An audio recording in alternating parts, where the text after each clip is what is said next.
Gising na pala ang anak sa mayaman. Mabuti nagising pa kayo. Tanghali na naman ang bangon ninyo.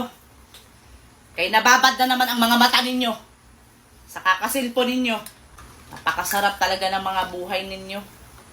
Dapat hindi pa kayo gumising. Napakahusay talaga ninyo. Pagkagising ninyo, lalamo na lang kayo. Tapos ngayon, maghahanap na ng kakainin. Kaya nagutom na. Sarap talaga ng buhay ninyo. Kain, tulog, cellphone, lakwat ka. Paghusayan ninyo yung estilo ninyo. Pagkagising, tutunga nga. Oh, ba't nagtunga ka pa? Hindi ka pa kakain? Senyora, kain na. Kaya kawawa ka naman.